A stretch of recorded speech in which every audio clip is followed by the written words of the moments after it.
আপোনাৰ যদি ষ্ট'ন হৈছে আপুনি নাখাব যদি ষ্ট'ন হোৱা নাই ৰেষ্ট্ৰিক্টেড কৰক সেইটো হ'ল কচু আৰু বিলাহী গুটি কচু আৰু বিলাহী গুটি আৰু কমকৈ খাব ইজ আপোনাৰ বেঙেনা পালেং শাক তিয়ঁহ আৰু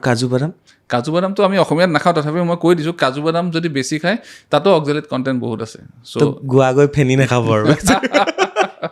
অ'কে এইকেইটাৰ পৰা বাচি থাকক কিন্তু পানী খাই থাকিব পানী খাই থাকিব আৰু তথাপিও 10% যে আছে সেইকাৰণে মই সদায় কওঁ যে আপোনাৰ যদি এবাৰ পাথৰ হৈছে বছৰত এবাৰকৈ এখন আল্ট্ৰাচাউণ্ড কৰি মোক দেখাব চ' ডেট পাথৰটো সৰু থাকোঁতে মই দৰৱ দি উলিয়াব পাৰোঁ অপাৰেশ্যন কৰিব নালাগে অ'কে অপাৰেশ্যন মানে 5 মিলিমিটাৰ না 5 মিলিমিটাৰতছে কম থাকিলে নৰ্মেলি কেতিয়াও ওলাই যাব এক্সেপশ্যন চবতে আছে কিন্তু ইউজুৱেলি উই ডোণ্ট ডু কিন্তু ছাৰ আপুনি ক'লে যে অসমীয়া খাদ্যত এইকেইটা বস্তু বেয়া অসমীয়া খাদ্যত আৰু এটা বস্তু আছে চবেই কৈ থাকে যে দুপৰ টেঙা পাত খালে আমাৰ দুপৰ টেঙা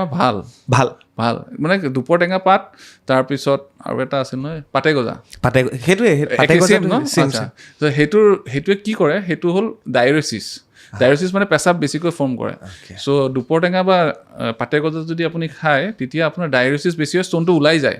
কিন্তু সেইটো beneficial for stone non formation is not correct বুজিলোঁ গতিকে অসমীয়া খাদ্যত আছে এইকেইটা কমকৈ খাব দুপৰ টেঙা মাজে মাজে খাই দিব